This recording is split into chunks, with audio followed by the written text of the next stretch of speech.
வந்து வாழ்நாளில் பார்த்து பழகிய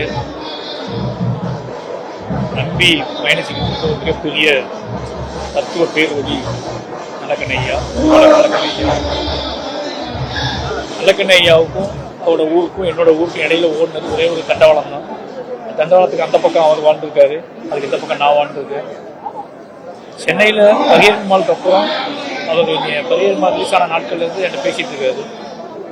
அந்த நாட்களில் அவர் பேசின எல்லா வார்த்தைகளும் நினைவில் இருக்கு எனக்கு. இத்தனை யுகங்கள் ஆனதுக்கப்புறம், இத்தனை வருடங்கள் ஆனதுக்கப்புறமும் இன்னும் மாறாமல் இருக்கிற, இன்னும் பிளவுபட்டு மண்ணின் மீதும் மக்கள் மீதும் ஒரு பெரிய நம்பிக்கையை வச்சுக்கிட்டு அதை மீட்டெடுக்கணும், அதை மாற்றணும்னு சொல்லி துடிச்சுக்கிட்டு இருந்த ஒரு மிகப்பெரிய ஒரு போராளி தான் தோழர் நல்லக்கண்ணையா. அவரோட மறைவு அப்படிங்கிறது ஒரு சாதாரண மிகப்பெரிய இழப்பு. ஏன்னா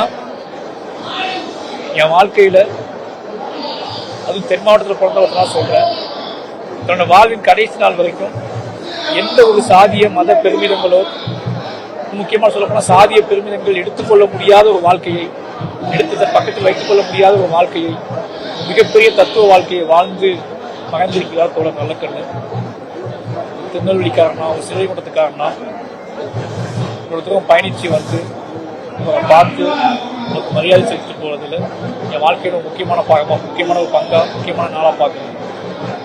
தோழர் நல்லக்கண்ணையாவோட புகழும், அவரோட தத்துவமும், அவரோட கனவுகளும் அத்தனையுமே நிறைவேறணும். ஐயா நம்மளுமே இருக்கிறார். ஐயாவுக்கு என்னோட அஞ்சலியை சமர்ப்பித்திருக்கிறேன். நன்றி.